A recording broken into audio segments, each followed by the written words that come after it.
People probably know there is a 4-year extension allowed in this for build-out, phasing, commencement, along with your related mitigation. Write that down. I interrupted her yesterday. There's a 4-year extension on most DRI things. If you remember nothing else, and if you have a DRI, that's something to remember. And you've got to send in the letter by the end of the year, so by December 31st, 2011.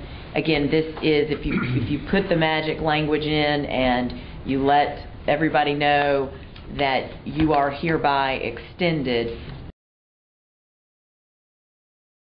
The governor signed it last Friday, but that doesn't necessarily mean, and with regard to all the provisions, that it becomes immediately effective. So I'll quickly read a section in the new Community Planning Act that deals directly with the timing question.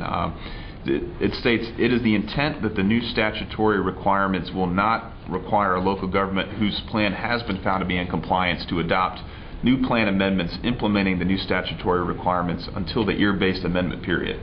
And then it adds, "However, any new amendments must comply with the requirements of this act." So again, it's important to understand, and we'll kind of expound on some of the details of what needs to be changed immediately. There are some things that I think Randy's going to focus on that need to be implemented in the short term, but a lot of updates to the plan, to a local government's plan, excuse me, to a local government's plan itself don't need to be made immediately.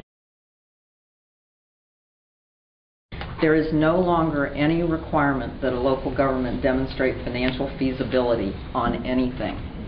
Now, think about that for a minute. Orange County got challenged on its comp plan. They tried to do multimodal district in an innovation way. Got challenged because DCA did not think they came up with a financially feasible plan. That lawsuit is going away now because under this new act, if the act has changed the basis on which DCA could have appealed, they have 60 days to determine that they're just going to dismiss their lawsuit, which they will in that case because there's no basis for it anymore, or to amend it and find some other theory that they can hang their hat on under the new act.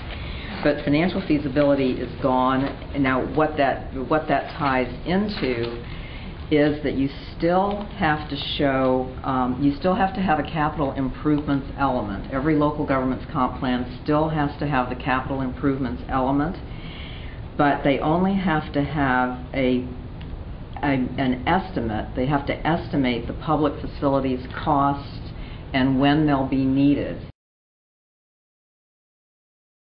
You know, this is one of those areas where things have been deleted. And you know, under the SB 360 stuff, there are all the requirements for transportation concurrency exception areas as part of the doulas, for multimodal systems and those kinds of things. You know, accompanied kind of along the lines of what Randy said about some of the capital improvement requirements, the requirements for long-term strategies to support and fund mobility has been deleted. You know, TCEAs are not mentioned at all. They're just gone. And I think that will make sense when as Randy starts talking about concurrency and local options for concurrency. But those things are gone. Although it's interesting, throughout this, you know, there's language that says that in the local comp plan, in the transportation element, local governments are required to address mobility issues. And the purpose of those kinds of things are to plan for multimodal transportation systems that emphasize public transportation.